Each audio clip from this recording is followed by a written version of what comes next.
whatever spiritual tools and self-awareness tools and self-discovery tools you feel called to work with them as a daily practice.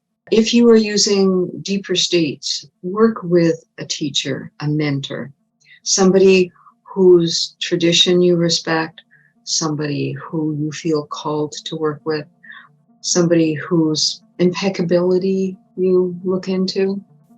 Ask your questions. Where did they study? Who did they train with? How did they learn to do this? For people who really want to deepen what happens when we work in non-ordinary states of consciousness, why we start to connect with different realms, why we start to have wisdom when we're not sure where it's coming from, it's because our mediumship is opened. And so you really must work with a good school and or teacher and or mentor, or a really good process to deepen your understanding on that.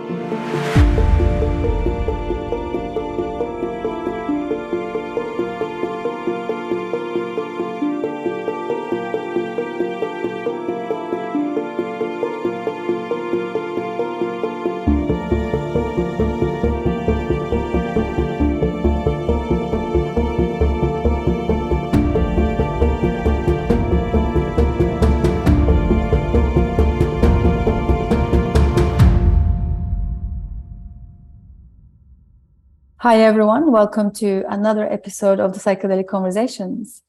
Today we have a very special guest, Dr. Jessica Rochester. Welcome. Thank you for being with us today. It's my pleasure. Thank you for inviting me on your show. Oh, it's absolute pleasure on our side. I have a really deep feeling that our listeners are going to love this conversation, and I am really honored to be discovering your work. And just to give a little bit of a context to our listeners, I want to share your bio. You are the Madrinha of, I don't know how you pronounce it, Céu de Montréal. That's close enough. Mm-hmm. A Santo Daime Ayahuasca Center. Dr. Jessica Rochester is the author of Ayahuasca Awakening, A Guide to Self-Discovery, Self-Mastery, Self-Care, Volume 1 and 2. She is an ordained interfaith minister with a doctorate in divinity, a transpersonal counselor and educator. She is trained in the work of the psychiatrist Roberto Assagioli MD. Assagioli, and trained with Stan Grof MD. Dr. Rochester is the Madrinha of the Montreal. I'm guessing you are the spiritual leader of the church, Santo Daime? Yes. Yeah, and founded in 1997. So that's some time to be involved in such work. Mm-hmm. Yes. This is incredible. So thank you again. And as always, we'd like to find out a little bit about you and your background and what brings you to this work. Well, there's so many ways to answer that question. I think probably the most simple it's just simply a pre-karmic agreement. Those of you who might be interested in my work, and I just published these 2 books, and I cover the journey. Originally, I thought the books were simply going to be about, everything that I had learned in all the different trainings and academia and experiences and working with clients and workshops and what have you, and all the tools that I'd learned and acknowledging all my great teachers. I've had wonderful teachers. And then, my editor says, no, you have to put more of your own personal journey in it, because it's my spiritual experiences since I was a young child that have really led me. And I was doing this because I felt led to. It's my spiritual experiences that were directing the decisions and choices that I was making. And I would have them spontaneously since I was a pretty young child. Now, these things are common. They really are common. I personally believe that we all have a consciousness that connects to, ultimately to the collective unconscious, and that we all have these, let's call them for now, spiritual connections. But that, like everything else, some of us are more connected the same way an artist or a musician has a greater connection to art and abilities, talents. There's a bit of a mystery there as to, what's genetic and what's learned, and then what's just rippling through us, right? What's kind of moving through us, guiding us and directing us in our life. Those things, those forces that seem so much larger than us, and that we may not always understand, but we learn to have intuition, to develop our intuition. We learn to listen to that inner voice that says, do this, read that book, go to that workshop, look into this particular thing. And there's something inside of us that seems to be like a radar that's guiding us, like a compass, guiding us in the direction that we need to go. And so for me, it was a step-by-step journey, that things that I started doing for myself that I felt called to go in the late 60s and 70s, when the East-West door was opening in Western civilization and Eastern traditions were flying west. I went through that Eastern door in 1971, I think it was. And so it was the ashrams and meditation and training with Buddhists and doing all of these extraordinary and wonderful things.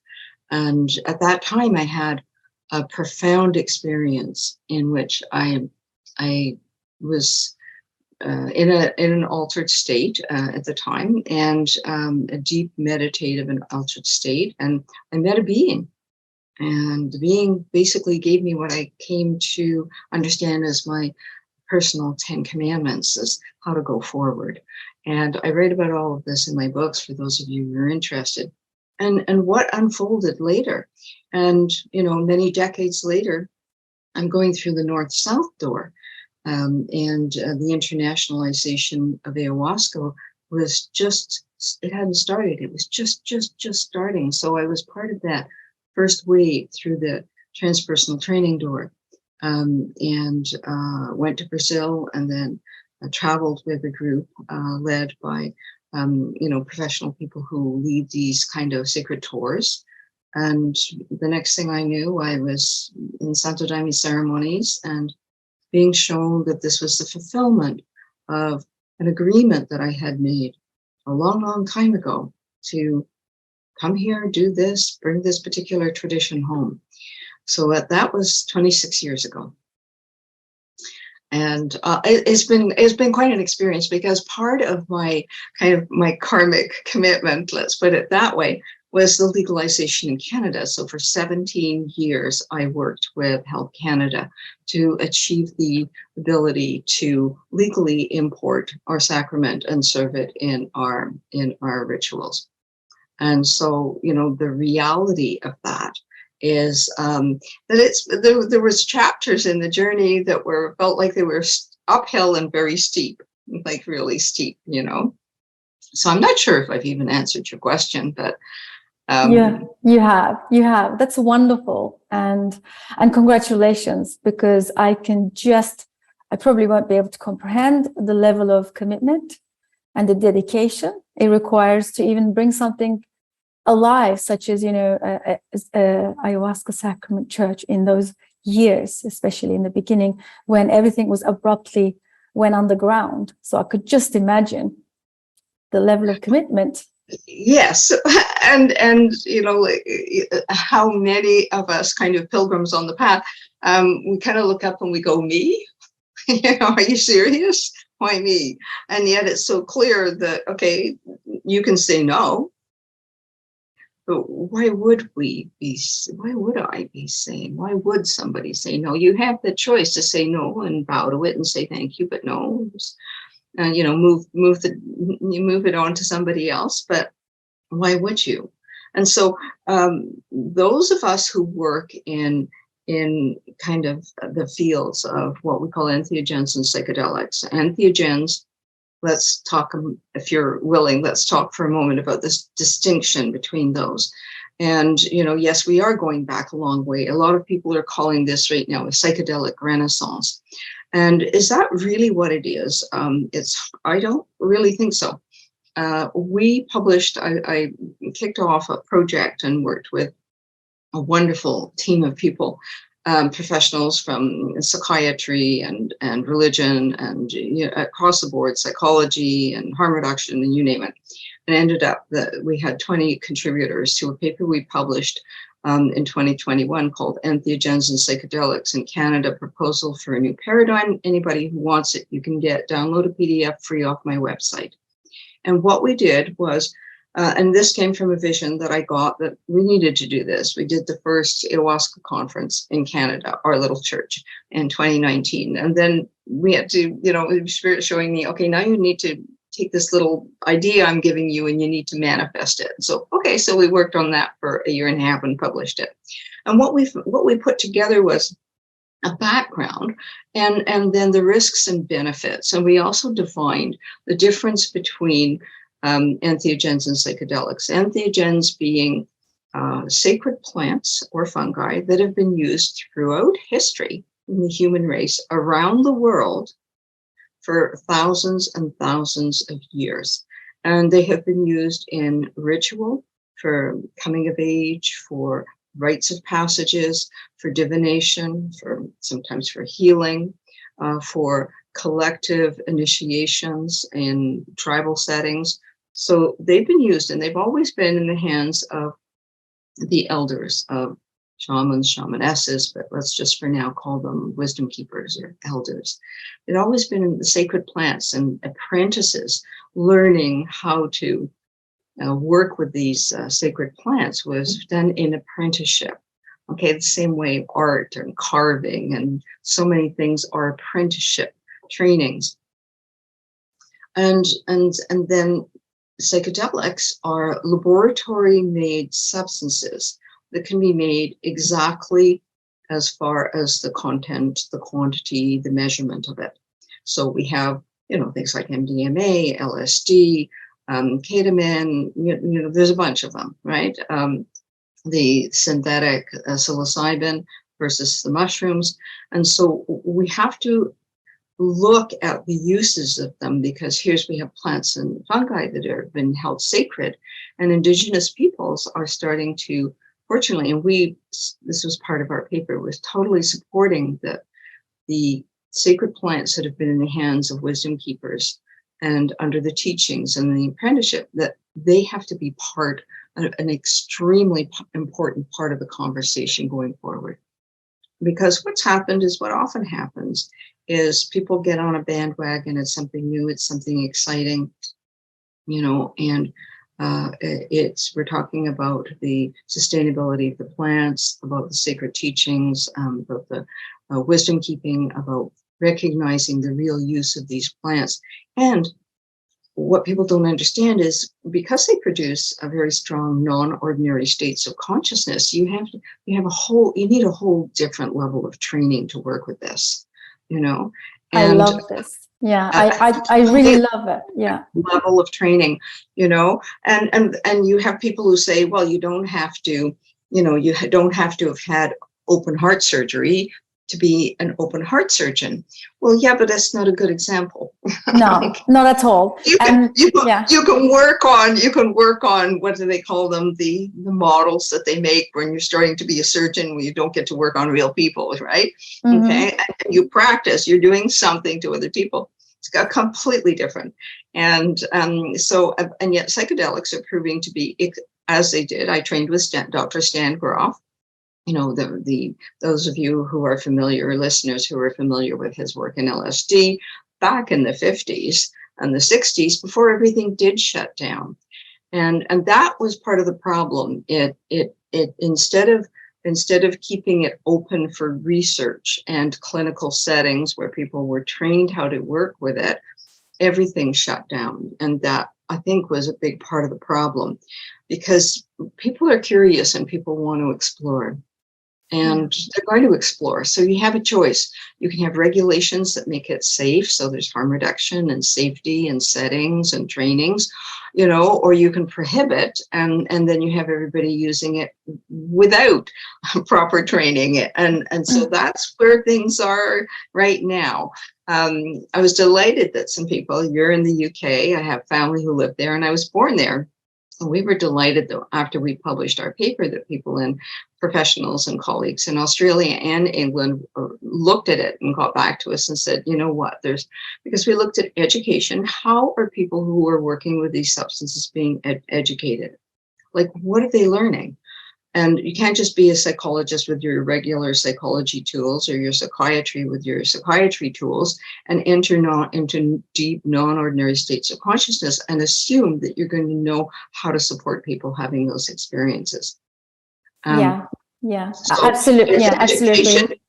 Credentialing, people already have good trainings. How do we help them get the extra pieces that they need? Ethics, extremely important. People in profound non-ordinary states, the level of delicacy ethically becomes, there's just another layer that you need to learn how to work with, and so there's these really important pieces that need to be put together. And so we're really trying over here, we're trying to encourage conversations between the various players in the field. Obviously, the for-profit people, the not-for-profit people, harm reduction people, Indigenous people to have their voices, and then the clinicians. And so that's a movement and a conversation that we're trying to create. Yeah, and that's wonderful. That's wonderful. And gosh, so many threads that I wanted to pick up from everything you shared so far. Jump in. Yeah, so one of the things I love what you said about the apprenticeship. Apprenticeship for me, it's where it's all at. The fundamental foundations of working with the medicines. And I am obviously, being in this space, I understand that we have many of us have the Western lens looking at the entheogens and psychedelics.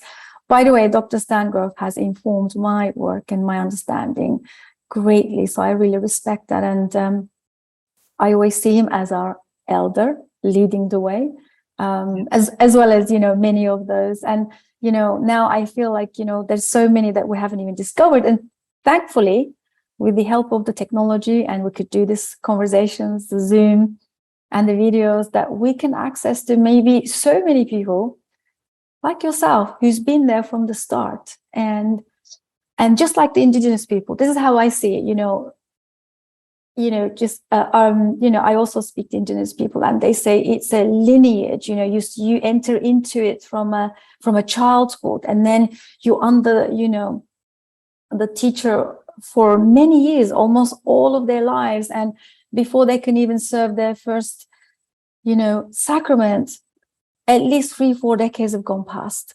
So yes. I find that to be, super powerful.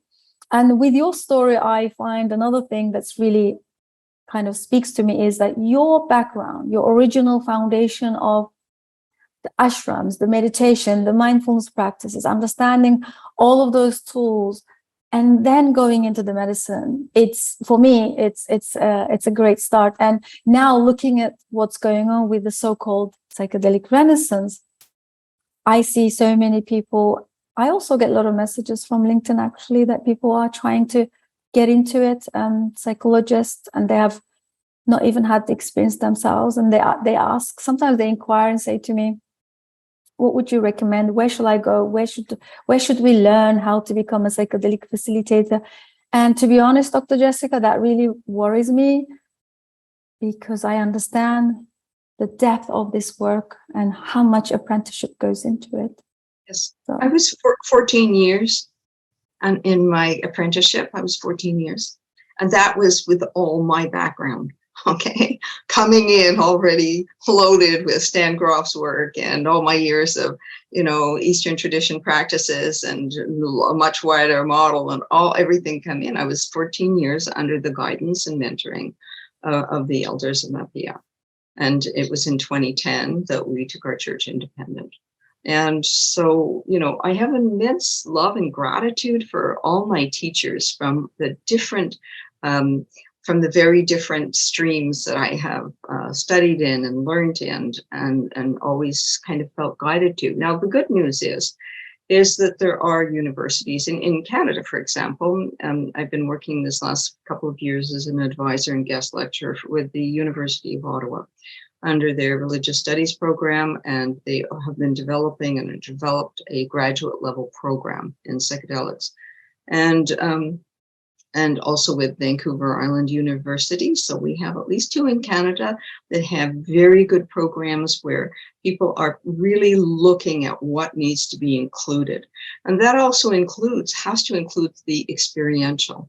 And there will be, because we're the Santo Daime and we do not solicit. Not only do we not solicit in the Santo Daime, it's very kind of old-fashioned ashram style where you have to go and sit by the gate and wait, and the guru comes out and looks at you and closes the door and comes back 2 days later and looks and you're still there, maybe have a conversation with you. So, we often have wait lists for people who are interested in visiting our church because we have a screening process.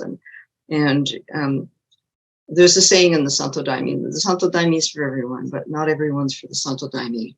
And because there's so many health challenges and medications in our culture, more so, infinitely more so than there are in, let's say, South American cultures.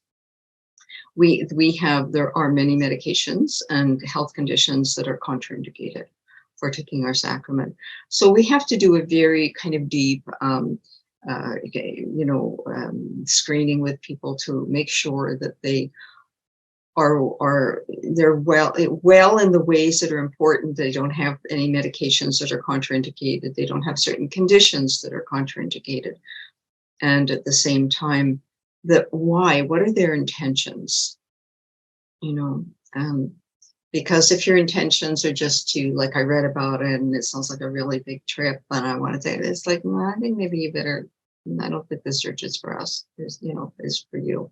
I love this. Can I just jump in and ask you about the, this is so profound, the idea of, because I'm a follower of Caroline Myss, and I remember one time she was lecturing and she said how upset she is about this new age spirituality that everybody's throwing around these big self-inquiry questions such as like, who am I? And I remember she said, in order for you to ask that question in the past, you had to sit in, under the teachers, and you would just sweep and clean and wash dishes until the teacher, believes that you're ready. It kind of like gives me, so the Santo Daime gives me those kind of vibes when you said, if it's not for everyone. So, but also I can see such an incredible value in that, which probably the Western lens of looking at that wouldn't credit such value in going through the process in that way. Well, what always amazes me, I guess, I can only speak for myself, is how many people will take, a substance and think they know it all. People find me through my website or our church website, and they write to me and, hi, you got legal. Yeah, it took me 17 years, but, hey, you got legal. I want to get legal too, especially the ones that start off with, hey, Jessica. It's like, I don't even really God bless you. Good luck on your journey. But, you don't approach me like that, because I'm not going to take you seriously, because you're showing up like you're not taking it seriously. You don't understand the depth of this study. I love this. I love this. People may want to be a psychiatrist. Well, you got 11 years of medical study and training and apprenticing, your residency and your everything that you've got to do. And you want to become an accountant. Well, you know what? You have to actually get your accountant degree, okay, to be one. And yet people have this idea that they go off somewhere for a week, 3 weeks, a month, they come back and they're a self-proclaimed shaman. And this is so out of context. It would be, I don't even have a comparison, it's sort of like going snorkeling one afternoon and then saying, I'm just like Jacques Cousteau. And, there's just, it doesn't even fit. And right. So whether this is naive enthusiasm, whether it is hopefulness, whether it is arrogance, I can't say what it is, but it is, it's dangerous, because these people find ways of getting hold of something, because you can buy anything on the internet. And then they think that that some great being or God has shown me that this is my path, that I'm a healer, which that's a whole other deep conversation. What's healing and who's a healer? Okay. I'm a healer, I'm a shaman, and I'm supposed to be serving this to heal, other people. Maybe extremely well-intentioned, but really dangerous, In the Santo Daime, the only kind of healing that we talk about is spiritual healing. There's absolutely no one's allowed to call themselves a healer. Okay, it's you have degrees of responsibility in the works and in the church, the same way in any other spiritual line. You have people who have positions of responsibility, and those are responsibility. It's not authority in the traditional, like, I get to tell you what to do, I'm the boss. It's a deep who I serve, I'm responsible for. That's the shaman's way. I serve you something, I am now responsible for you. Yeah, I love that. And I just want to say something here as well that's just come to my mind. So, of course, the naivety of coming from the highly driven, motivated souls, people who had the training, they grew up with the technology and they have access to everything too soon, too quick. Intellectualizing the whole process, there is that as well that I see. And of course, there's a whole host of, complications, implications. So I speak to sometimes people that say, what's wrong with accessing the medicine quickly? What's wrong with speeding up the process of facilitating? What's wrong with being qualified in a short term, like 6 months of training, and then you're a facilitator of serving such powerful medicine? What's wrong with that? We have changed. Times have changed. And, this is how we should answers to your questions. Whoever's been asking you what's wrong with this and what's wrong with that, it is if you are under the mentorship and you are still in an apprenticeship, then you're in your apprenticeship. And when your elder wisdom keeper decides that you are now ready to take your next step, then the next step will be taken. And, yes, things have sped up. And, I think that this is why Mr. Erneo, the founder of the Santo Daime, we have to understand that ayahuasca was traditionally shamanic use in South America and the Amazon basin, and in which the wisdom keepers and the elders held it for the tribe and trained their apprentices and everything. And then here's Mr. Erneo, who was the grandson of slaves brought from Africa. And he's a 7-foot black man working in the rubber tap industry. And he starts apprenticing, and he apprentices for about 6 years with some ayahuasca shamans or ayahuasca using tribe. And the sacrament, the plants themselves shown him, he had to go for a week in the forest, only take manioc, which is a root, water, and drink every day the sacrament.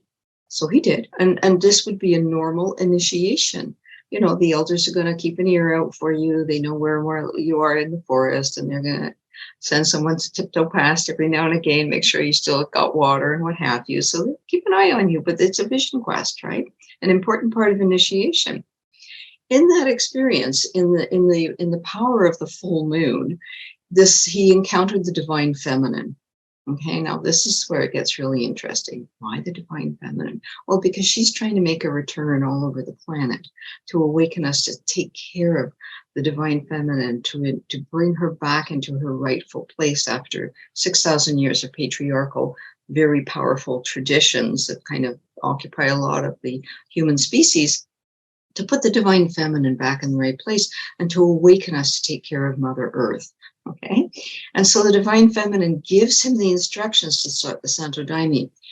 As it is, the form of the 3 religions that use Brazilian religions, the Santo Daime Barquina, which is an offshoot of Santo Daime União de Vestal, we share the same sacraments and slightly different traditions, but consider ourselves like sister churches. It's because we have a different form. It's not a shaman with maybe one apprentice. That form can't really cope with. So we believe that the divine feminine looked down and said, okay, this sacred plant's going to have to travel around the world. What's the best way for it to do that? Okay, this looks like a good model. I think I'm going to use that model. And that this is how the Santo Daime came into being through Master Erneo.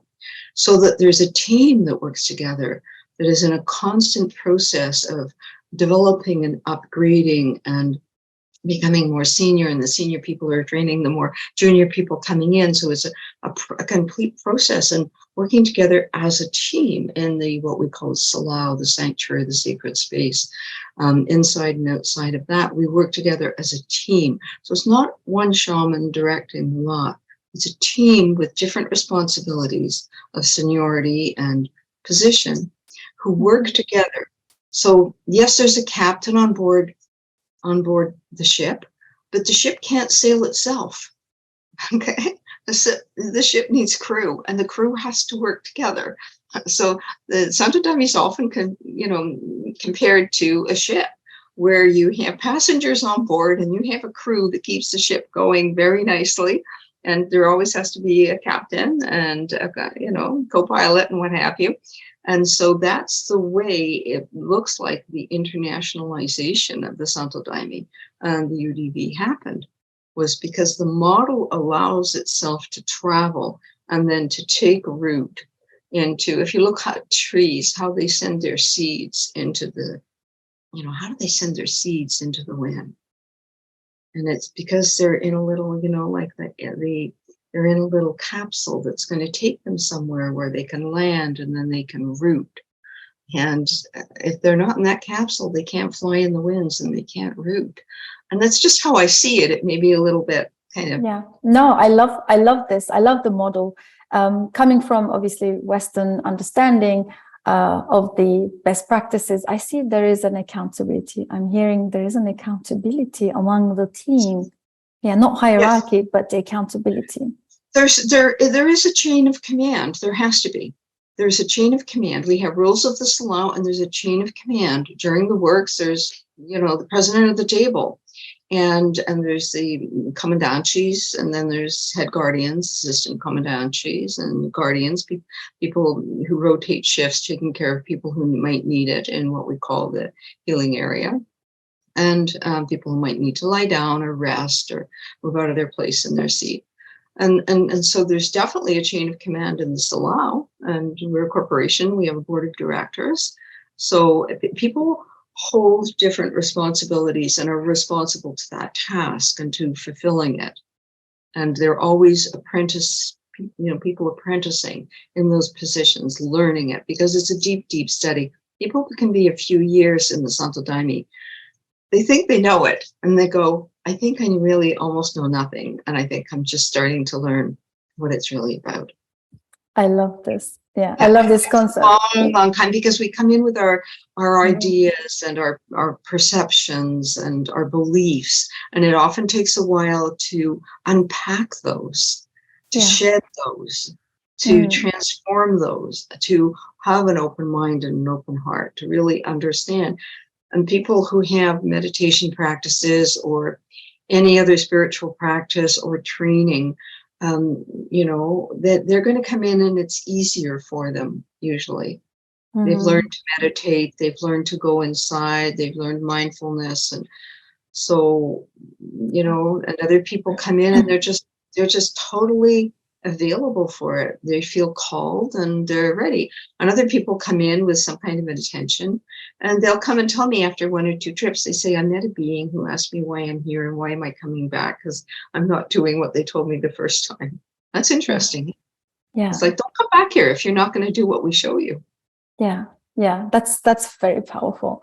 I have a facilitator friend, and he says, every time I drink and do my own work, every time I realize how much I don't know anything. Yes. So it's the reverse progress, rather than the more I drink, the more I know. But I think for me, this is a good indication. And this is how I know if the person is really have the fabric for this, the material for this kind of work. Because after several dozens of their own sacramental ingestion, if they are, talking about themselves and claiming the wisdom and the knowledge, then that's kind of like a red flag for me. And well, there's a couple of dangers in people who, go and do a little bit or decide that, they're now, they took it 3 times, so now they know what they're doing and they have this mission, okay? And what they don't understand, and I go in depth in my books, there are actually 2 volumes set, and the first volume is really about self-discovery and a lot about self-mastery, about mediumship, about what's really going on, what's getting awoken, working with the chakra system, who we are as human beings, so the cartography of the self. Volume 2 is all about self-care. Self-care encompasses self-love, self-awareness, the first thing, awareness. The first great, cornerstone in all traditions is awareness. So awareness, and then self-love, self-respect, and self-responsibility. So those are the cornerstones of what self-care needs to look like. And in volume 1, I talk about, and actually more in volume 2 as well, but I talk about some of the things that trip people up that they don't realize. First of all, a narcissistic bubble. God gave me a mission, okay? Drank 3 times or took LSD twice or whatever it is their story is, okay? And God gave me a message, and now I'm a fill-in-the-blank healer, I'm a medium, I'm a this, I'm a that, okay? And they don't understand they can be really in a narcissistic bubble. And now a skilled elder, a wisdom keeper, a senior daimista would see this, okay, and would be able to hopefully help them unpack that and come down into, into a more grounded reality. Okay, but the people who are just ordering stuff online, stay in and doing it like that, they think they know everything and they think they're doing what God has told them to do. And they don't understand that it's their ego that's informing them more than God. The other thing is thought forms. Do you know what a thought form is? Do you want me to? Yeah, yes, okay. Yes, please touch on it as well for us. Okay, so thought forms. Thought forms are, we all have stories in our head. And all of us, okay, stories, they can be happy stories, they can be sad stories, they can be scary stories, okay, but they're all stories.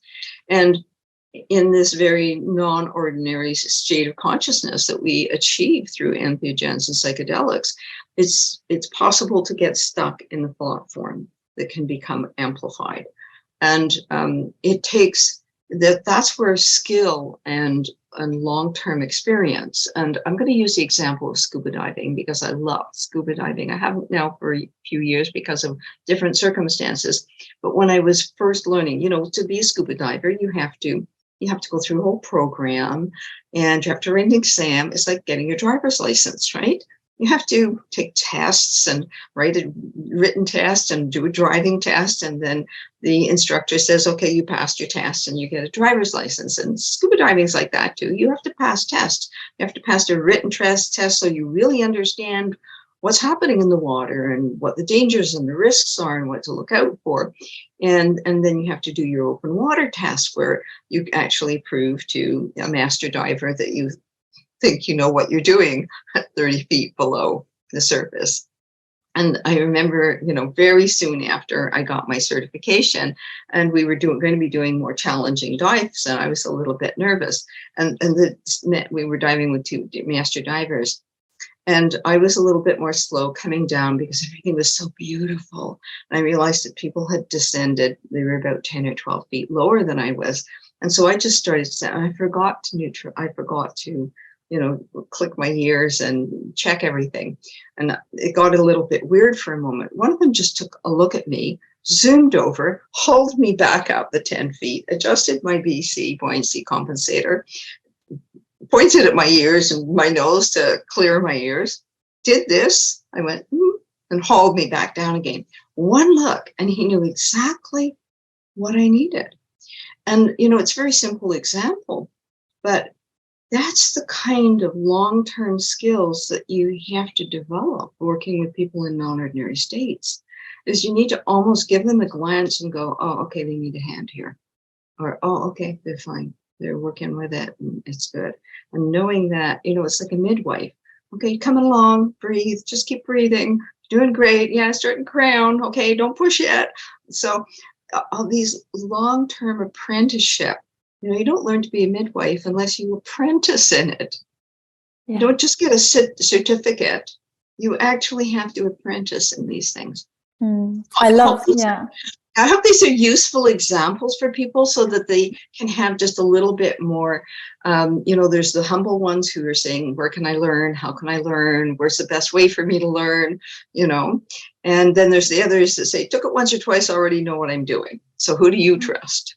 Yeah, absolutely. And I love your analogy about the divers and it happens so fast because you already know this, and people who have done this authentically, they understand that in those kind of ceremonies or settings, sometimes things can escalate so fast, so quick.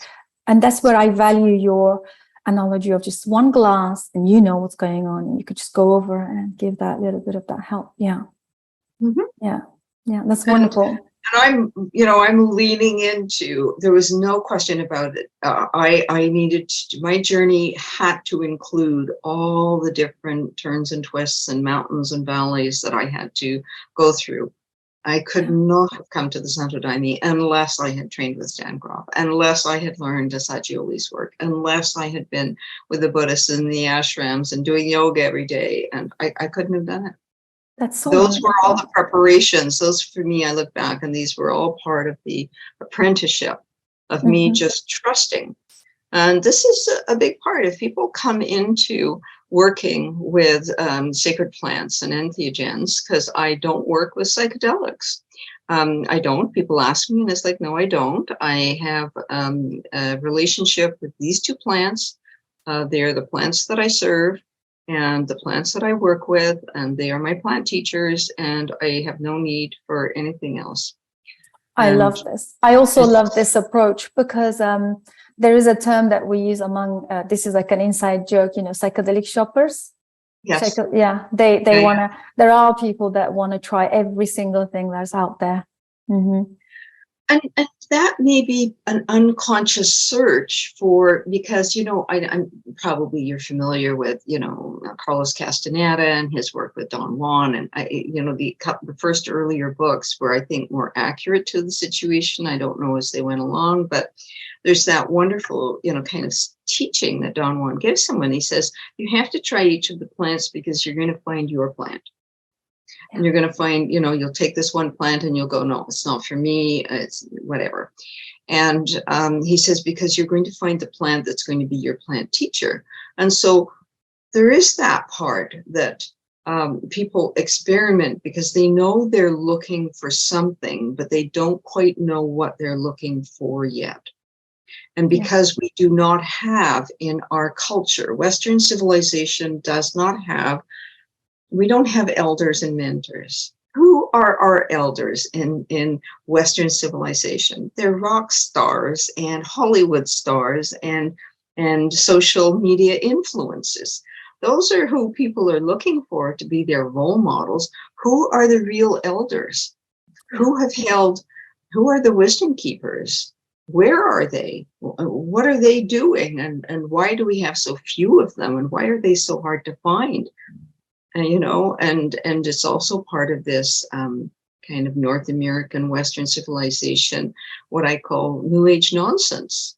All I have to do is imagine it and stick a photo of it on my fridge. Or they've taken the power of positive thinking to the narcissistic bubble and set up shop.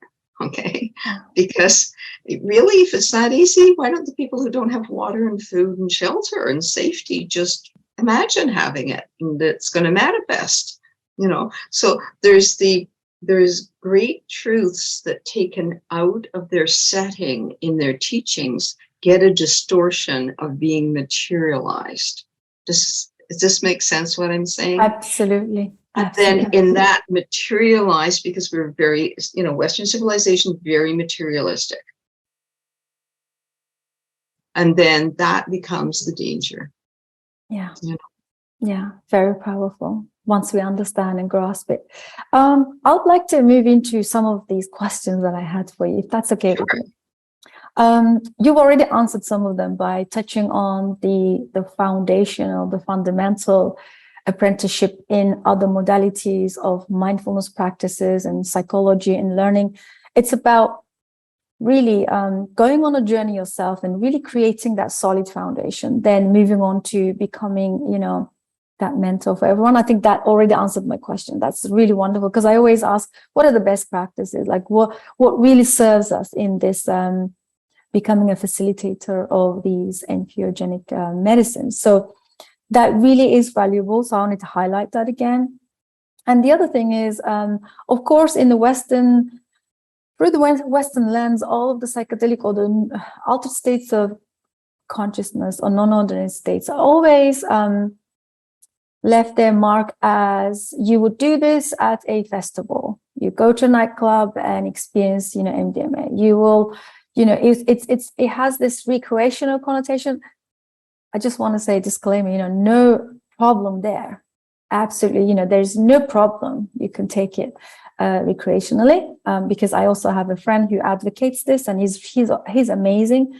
He really is grounded in his philosophy, and he says there is nothing wrong coming home, chilling on your sofa, putting your candle on, and taking these medicines recreationally, responsibly.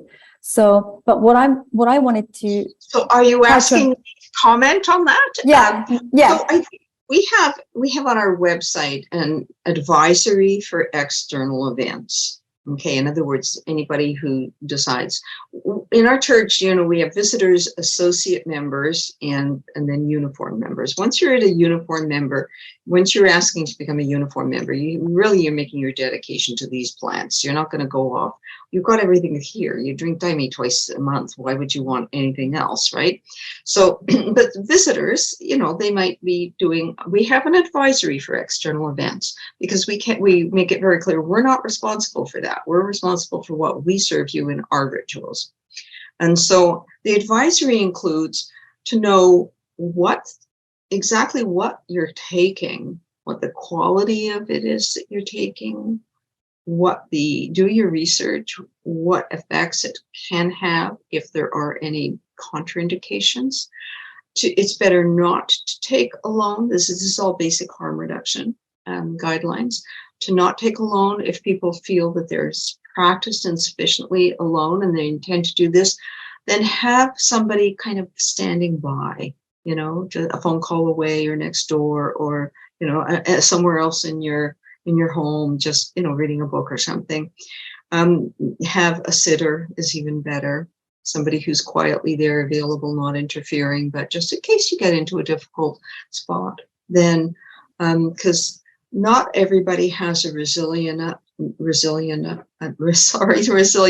sense of self to be able to have those big experiences and then bring it back and ground it. And so integration is often, needs some help in integration, coming back down, coming back into your everyday regular state of being. So people really need, and what are you taking, and what's your intention of taking it, you know? So there's enough people who visit emergency rooms having taken it in different settings, that people do need to be very mindful and cautious. And, you know, there's always harm reduction tents set up at these festivals and Burning Mans and all these different, you know, places where stuff is being served. So you can have whatever you decide to take, you're going to have it tested to make sure it's okay. I have a colleague who shared a story of going to a festival and, you know, to some kind of concert, and there was some, I guess, some kind of cannabis brownies for sale or something. And they decided, one of their party decided, let's get a few. And my colleague took just one or two small bites of one. And because he's not usually a user of anything that precipitates non-ordinary states, he came to once or twice on the ground. Thank goodness somebody noticed him. He had a reaction to it. He vomited, he aspirated. He was 4 days in emergency. Wow. So he became a never do this alone. Find out what you're taking. Really consider why you're taking something. A. B. Make sure you know what it is and how strong it is. And C. Never take it alone. He says, I love that. If one of his other friends who'd moved a little further away from him hadn't said, "Oh, where's so and so," and started to look, he was on the ground, and people were just like walking over him, because everybody's in their own space. And so these things happen. People die. People have died. Canadians have died down in South America because of bad reaction, interaction with medications, bad reaction, being too far from, medical help.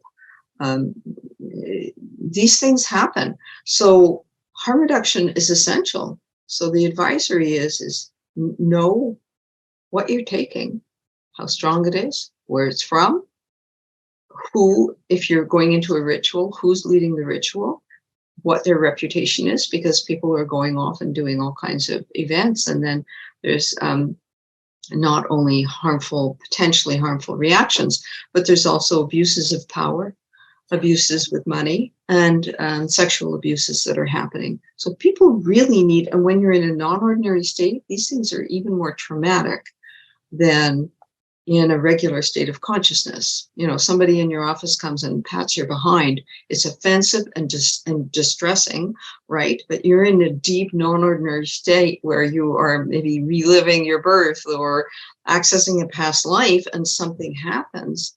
It's even a more deeply wounding, confusing experience. They're both all wrong, okay? But in the non-ordinary states, ethics becomes a really key piece for people to understand, because even touch, in the Santo Daime, we don't touch somebody when they're we don't touch them unless they obviously need our help or they're asking. We will do a simple check-in. May I help you with this? May I touch you? So there's always that deep respect for the state that the person is in, and always needing that level of consent, which, in all these kind of different settings, there's a lot of question marks there. Yeah. A lot of question marks. This is wonderful. It just needs to be wise, be wise, be wise. I love this. That's one of the reasons we are having these conversations, because the more education, the more information that we could bring about, I think this is how we're going to counter the misleading information and the spread of the education. On my website, I have a lot of videos that I have made. I make them available free. So people who are interested in learning more about non-ordinary states of consciousness, about the Santo Daime, about the work that I've done, it's all on my website. We would love to. So we will be putting all of those information in the links into the show notes for our listeners to visit and learn more.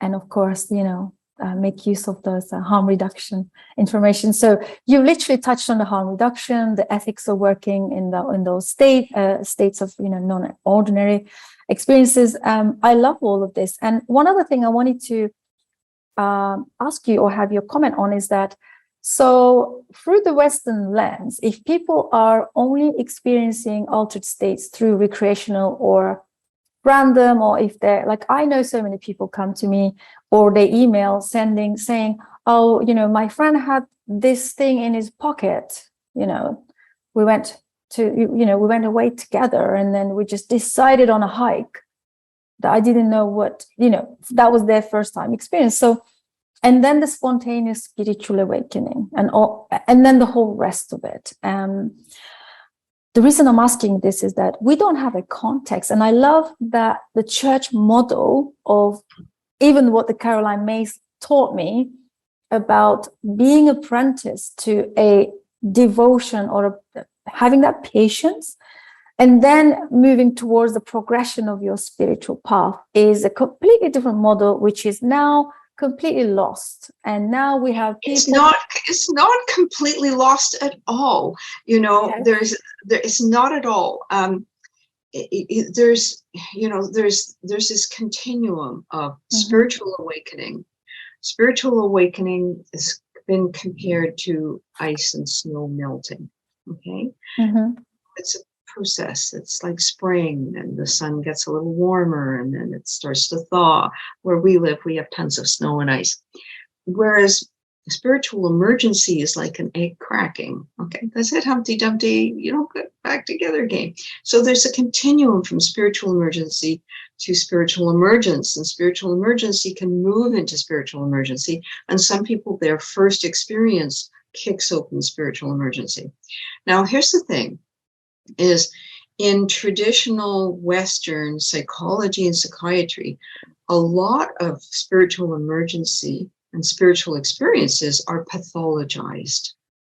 They're pathologized as this is where I was illness. saying, Yes. the loss. And I've been talking about this for 40 years in my classes that I've taught and my workshops, is this, this continuum on what does spiritual emergency and spiritual awakening look like, and what happens when it becomes too rapid and moves into spiritual emergency. Well, it was Stan Grof, and there's a couple of other people who've worked on it, but it was mainly Stan Grof out of his work, who he, with his then wife Christina Grof, since passed away, who began the work on spiritual emergency and what it looks like and what's happening, and the cartography. In volume 1 of my book, I do all of that. All the cartography is there of what it looks like, and what are the maps, what are considered to be the transpersonal maps around the what's thrusting and underneath. Now, this does not, spiritual emergency and mental illnesses they are part of the continuum too. There is such a thing as mental illness. There really is. There are people who are genuinely have a condition in which they cannot function within a average human range because of various factors, okay? Whether it's brain injury, or whether it's trauma, or whatever it is, whatever the answers are to that, and who do need certain medications and who do need specific care. But a lot of spiritual emergency is pathologized. And there's a lot of people, something as simple as depression. In the transpersonal map, depression is useful. Now, somebody may need medication and professional help just to get them up and going. But then for people who decide, okay, I want to find out, why am I this? Why is everything so dark and heavy inside of me? And what is my power to work with it? And a lot of the time, if it is kind of garden variety depression, not some of the more kind of clinical depressions, it's usually blocked grief. And people will find, and they start grieving their lives, difficulties and challenges and losses that they didn't grieve before, and that then really starts to shift things. So when we look at it as a continuum, there are people who unfold like a flower opening to the sun, and they meditate and they pray and they do their practices and they come and they drink daime and they just unfold and unfold and unfold. Okay, and then they hit like menopause or have a job change or something, and all of a sudden it comes into all these triggers, and all of a sudden, but at least now they have the base. They have the base. They know how to meditate. They know how to pray. They know how to wait. They know how to work with themselves inside and not be terrified by it and try and shut it down and block it or run away from it. So the more we learn these positive tools. And taking care of the body, that's all in volume 2. Nutrition and exercise and meditation and rest and sleep. I think half of North America is sleep deprived and uses poor diet, high sugar, high salt, high fat foods, alcohol, coffee, to try and keep themselves buzzing and going. Yeah. We need more quiet time. We need more rest. We need to be in nature. Even if it's just a 20-minute walk every day. There's guidelines for all of this. All of this is, all of this is included in the books. There's guidelines for this, and how to understand how to be in relationship with nature. Even if it's just a couple of plants on your desk and a little walk outside every day and some lovely images of, if you like the desert, then the desert. You like the ocean, then the ocean. Plan a trip. you know. Yeah. But learning how to be alone and how to be with people, what a challenge. So I talk about relationships with community, with yourself.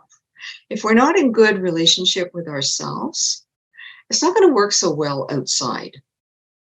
We can't blame other people, okay, if we're not in right relationship with ourselves, because that has to be the first thing that's in place. And what do these, sacred plants and the entheogens, and yes, in proper settings with again, proper set and setting, then psychedelics. That's the first thing they show us is who am I and why I'm here and what my life is about and what reality is. Yeah, that's wonderful. And thank you for giving the inspiration that this spiritual progression hasn't been lost. I always think that, it's hard for especially the younger generation to understand the path or the progression and the continuum. I love the word that you said. It's a continuum of the path. And I guess we just keep talking about it and then keep bringing back these concepts, not to lose them. So of course I was researching about you and I came across a video where I love your concept you said about entheogenic experiences that reveal difficulties, challenges, somatic experiencing of the grief and all the rest of it. And then, of course, the mind does this interesting thing and creates stories. And I love what you said, spiritualizing the psychopathology. Yes. I would love to hear more because this is like my favorite topic, and I would love to speak a little bit about that. So we've touched on pathologizing spirituality, which happens a lot, okay? Because people don't know. They came out of churches because the churches were too tight and people didn't want to be told. People want spiritual mentoring and spiritual guiding. They don't necessarily want to be told what they have to wear, what they have to eat, who they can marry, who they can love. Okay, if they want to have children or not. Okay, they don't want to be told those things. Those things should come from inner wisdom. They shouldn't be imposed by, this is my philosophy. Those things should come from inner wisdom. Spiritual teachers should not be telling you those things. Okay, and so especially here in Quebec, the churches have been kind of dwindling and emptying as people have gone spiritually searching for other things. And trying to find themselves and trying to explore. And so there's been those two things. There's been, if they go and see a psychologist or a psychiatrist and they're in spiritual emergency, it can be pathologized. Okay, clearly you're depressed and you need an antidepressant, rather than, okay, let's look at what the sadness is about and perhaps you need to grieve. And I'm not against medication. If somebody's not sleeping, they need sleep. If somebody's not functioning, can't get out of bed, then yes, if that's going to help them to get to the place where they can listen to what they get, the help that they need, then that's the path they need to follow. On the other hand, you can spiritualize pathology. And I've seen this happen a lot. We were talking about it earlier. Sorry. When, people who have a couple of profound experiences and all of a sudden, they're in a narcissistic bubble and they are spiritualizing their pre-personal material. Ken Wilber, one of the early giants in writing about transpersonal psychology, highly recommend Stan Grof's work and Ken Wilber, and I could give a list of people, but I reference them all in my book so you can find them. His work on what he called the pre-trans fallacy, and you can find it online. The paper he wrote. Pre-trans fallacy is when people confuse pre-personal material with transpersonal material. So those longings for oneness that we have as a child can get all caught up with, I'm one with everything, therefore I am everything. And if we understand childhood development, we all go through healthy narcissism. I'm the greatest, I'm the best, I'm the center of the universe. Well, anybody who's had children, I've got children and grandchildren, and if we all go through this stage from the age of around 2 and 3. And, between 3 and 6, it's shifting with conceptual level changes and the development of the child and perceiving themselves. And depending on how the world receives them and mirrors them back. But, that healthy narcissism, age 2 or 3, it's, I want to do it myself and I have to do it myself. And it doesn't matter if they don't understand it, they don't have the skills yet, but there's this me and I want it and I want it now. I want it, and it's like the little emperor, right, in the toddler seat. I want it now, okay, and a tantrum when they don't get it. Okay, I've seen this behavior in adults. Okay, we all have. We've all seen. There's a lot of narcissism, and unfortunately, spiritual narcissism is a big part of what we're seeing right now. I have the right, I see this toy in the sandbox. What's the toddler's creed? I see it, I want it, it's mine. Okay. And I touched it yesterday, so it's still mine. Okay. So there's this, I don't remember, somebody wrote about the toddler's creed and all these ways that toddlers see that somehow it's still mine. Okay. And if I want it, it's mine. Okay. And this is what we're seeing. We're seeing spiritual narcissism. We're seeing people who think, oh, I had an experience, i.e. I touched that Tonka toy yesterday. It's mine. And I have a right to, I don't need any training or anything. I have a right, a 3-year-old can learn one word in Spanish and they'll tell everybody, I can speak Spanish. No, darling, you know one word. No, I can speak Spanish. Okay, sweetie. And so that's what we're seeing is spiritual narcissism. People who have 1 or 2 journeys and I know it all. I'm strong enough, cool enough that I can do this all by myself. I don't need anybody mentoring me or teaching me because this is narcissism. And there's so much of it in our culture because we don't have elders showing us the way. We don't have, who are our role models? I would often ask clients and students, who are your role models? And if people are picking Gandhi and Martin Luther King or Michelle Obama or, whoever they're picking, it's like, yeah, those are good role models. Okay, but look how far we have to stretch to find some. If they've chosen a social media influencer, it's not going to work out so well, okay? Or a Hollywood star or rock stars. No, you fall in love with an image. Yeah. You're going off what the person in the do, have, and be. We can say Gandhi was being, Mother Teresa was being, okay? Martin Luther King was living his word. He was walking his talk, okay? But rock stars and Hollywood stars, even if they're marvelous and wonderful, and even the ones who seem like good people because they give a lot of their time and energy and money to charity, for example, and support good causes, but that's doing and having. Yeah. So much doing and having and not much being going on.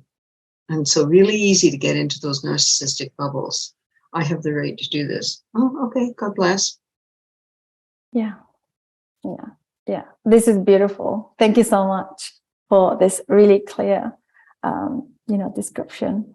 So as we come into end of our conversation, I feel like we haven't even scratched the surface of anything really. But Part 2 down the line. Yes, I'm hoping that you would come back and speak to us more. It would be my pleasure. It would be my pleasure. Yeah. It's you're a great interviewer. I enjoy your questions and how you bring them in and flow from one till the next. So it's a pleasure. Thank you so much. Would love to have you. I think you're a great teacher that we all need in these times. I think transitioning and learning and about, the Renaissance that everyone's talking about. I think so. The more education, the more, I'm happy to have these conversations with people that's been there and done that, and they have, seen the whole transitioning processes, and they have the guidance for us. Yes. There's people who think it's absolutely appropriate that if you're going to climb a serious mountain, that you have guides and you train for it. Right? Yeah. And that you count on the guides to say, okay, well, there's a tricky part coming up. And then even before you go, you're talking about the mountain, and you see maps of the mountain, and you talk about which route you're going to take and how you need to prepare and what equipment you need. Okay. And then, there's always risks on the mountain. Okay. We're coming to the tricky part. There'll be ropes drilled in. Okay. And we need to get here before dark, and then we'll set camp. Okay. So everything is kind of laid out, and the guides know how to bring you up the mountain and down safely. Okay. Yeah. So it's the same thing. It is. You need experienced guides who know the mountain. They know the territory. Yeah. And that's why the indigenous knowledge is so critical. And wisdom keepers in the traditions, indigenous wisdom keepers, and people who, like myself, I'm not indigenous, who've apprenticed in a long apprentice to be able to understand how to serve and when to serve and why to serve.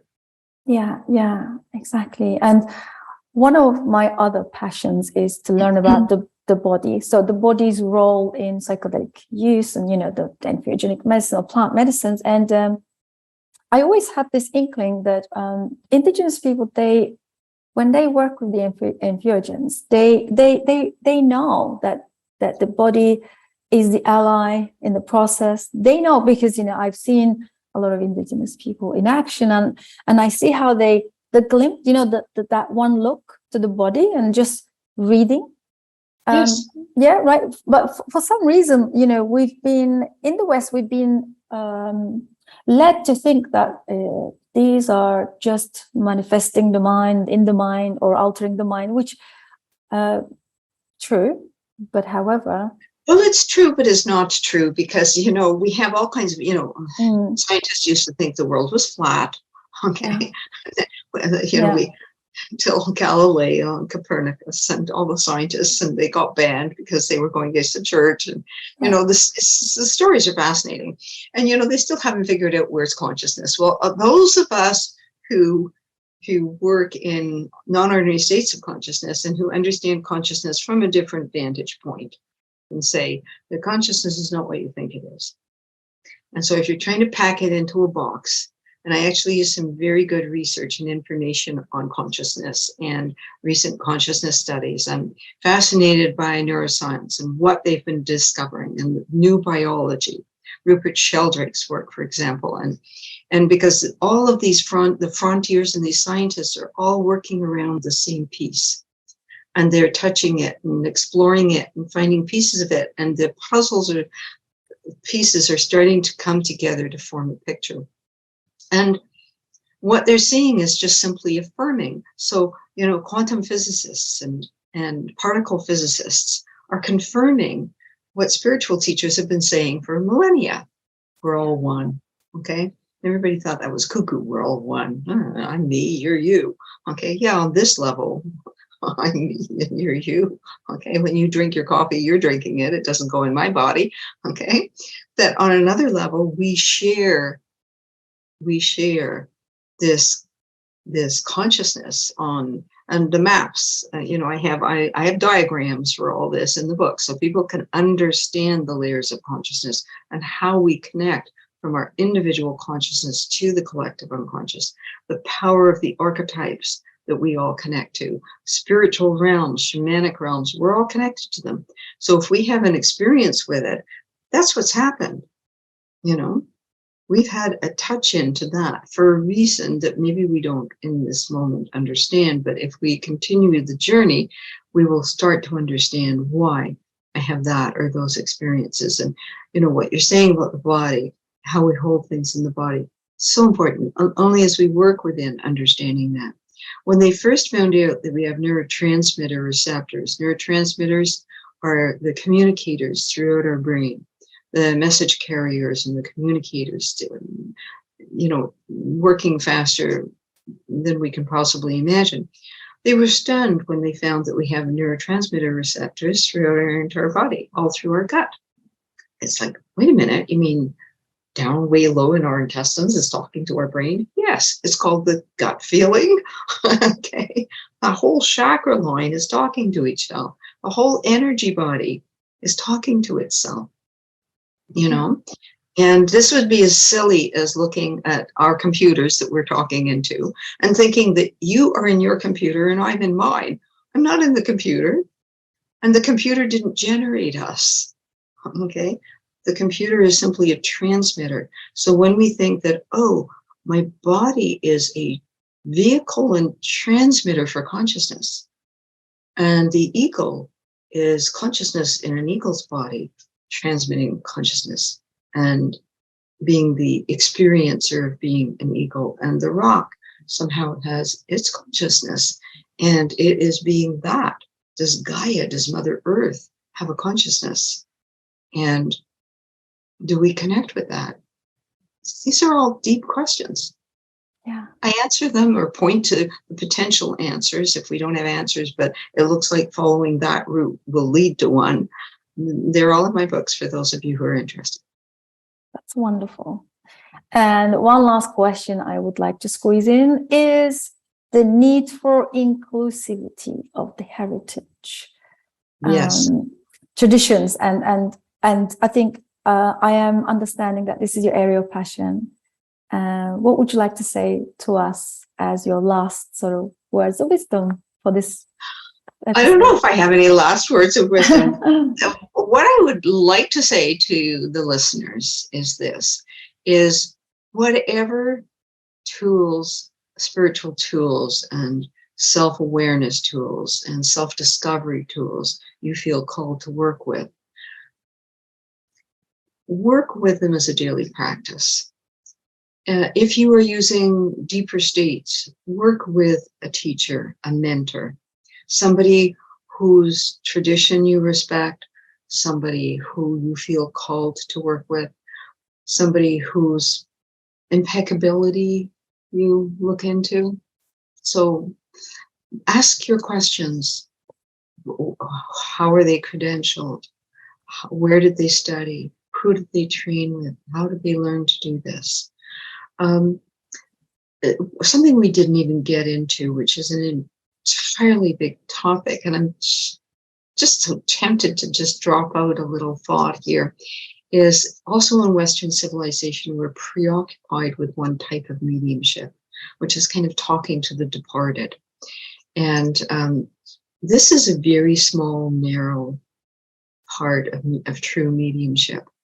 And I have to wonder what's kind of that fascination with that. But for people who really want to deepen what happens when we work in non-ordinary states of consciousness, why we start to connect with different realms, why we start to have wisdom, we're not sure where it's coming from, it's because our mediumship is opened. And so you really must work with a good school and or teacher and or mentor, or a really good process to deepen your understanding on that, because it can get very dangerous. There's a lot of mediums say, you know, I can read your body and I can look at you and you have this and that, and I'm the only person who can remove it. Okay, you want to run from them. I do have these directions and guidelines in the book. As I said, we didn't get into some of those things. You want to run in the other direction, okay? Be very careful of if you are seeing psychics and healers and mediums and people like that, what they're proposing, what their beliefs are, and really check to see if it's truly in line with what feels truly right for you, and that they do have the credentialing, the credentials, the education, the training that gives them the blessings of heritage traditions. In working with other people, you know, not they just took something and now they think they're a healer and a medium. Yeah, super valuable information. Super valuable. People forget that studied years in the yoga tradition. Yeah, he didn't just have a moment of enlightenment and Buddhism was born. He grew his teachings from everything he learned in yoga. Jesus, everybody forgets Jesus was Jewish. He was a rabbi. He was in the temple studying from the time he was a little child. Yeah. So he trained and he trained and he studied and he learned and he trained and he learned the rites and the rituals and the history and everything. And then he got his vision and his teaching started to come because he had the foundation. Yeah. Yeah, and this is something that we need to speak more of.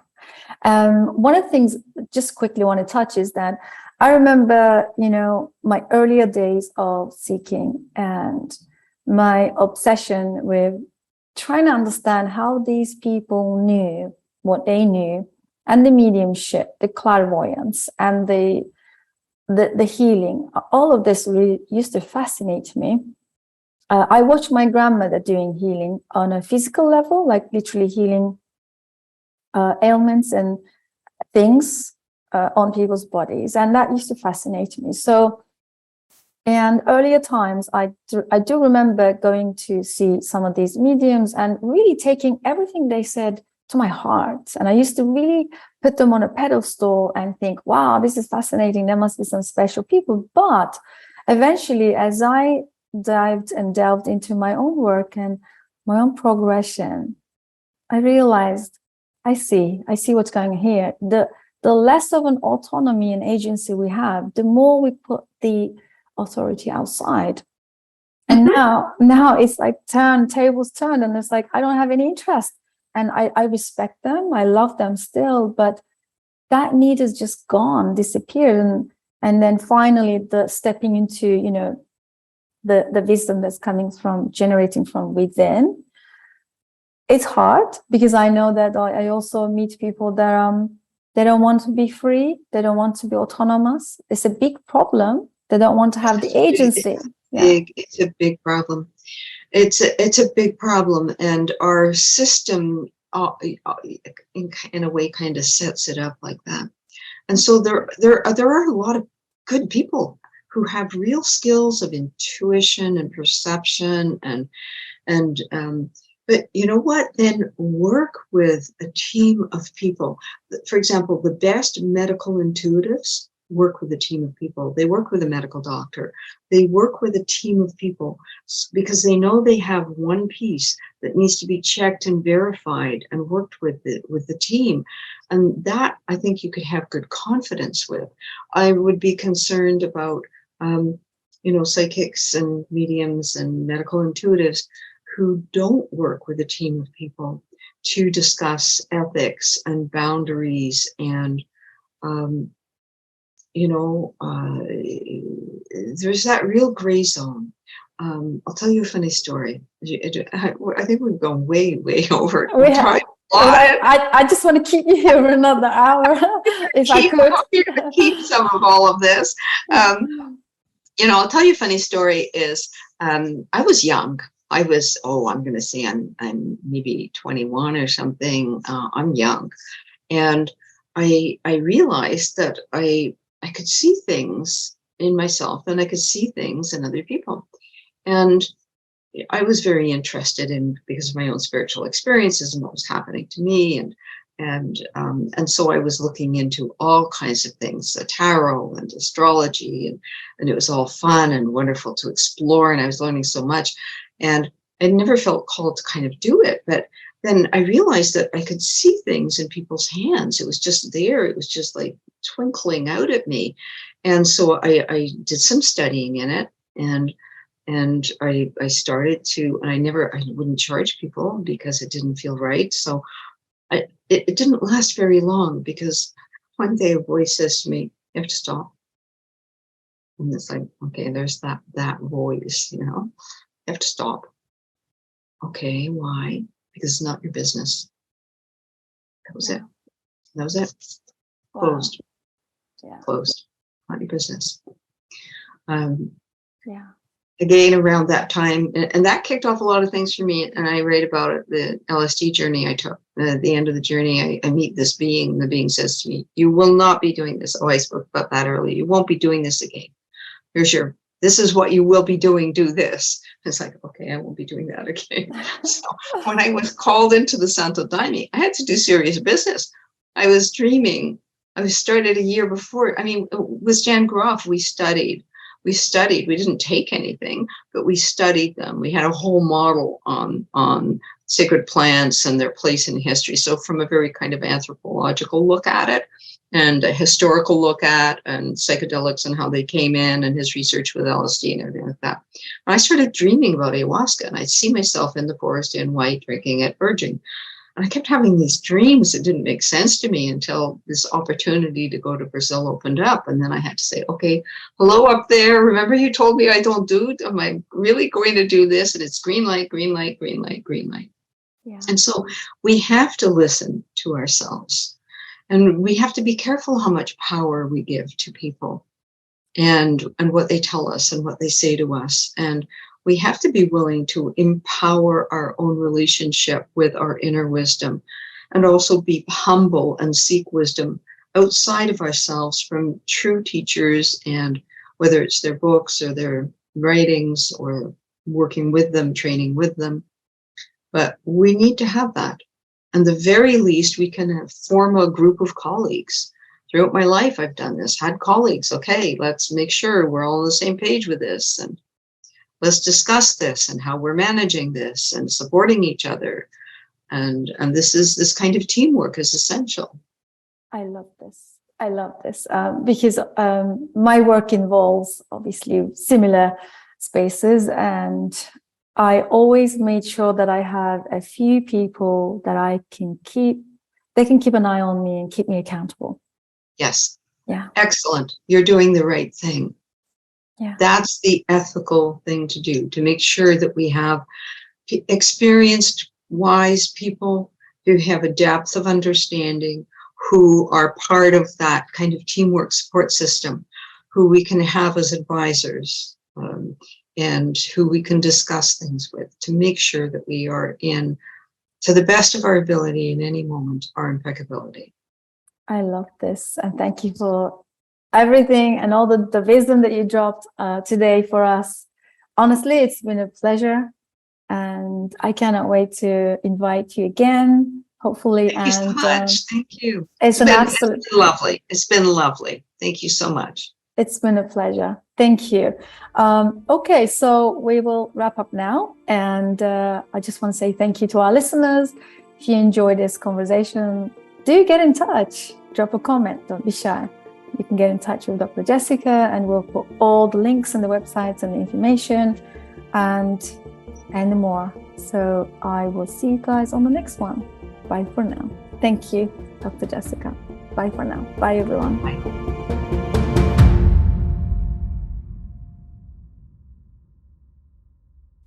Thank you so much for joining us. Psychedelic Conversations podcast is designed to educate, inform, and expand awareness. For more information, please head over to psychedelicconversations.com. You can also share with your friends or leave a review so that we can reach more people. You can also join us in our private Facebook group to keep the conversation going. This show is for information purposes only, and it is not intended to provide mental health or medical advice. Thanks for listening.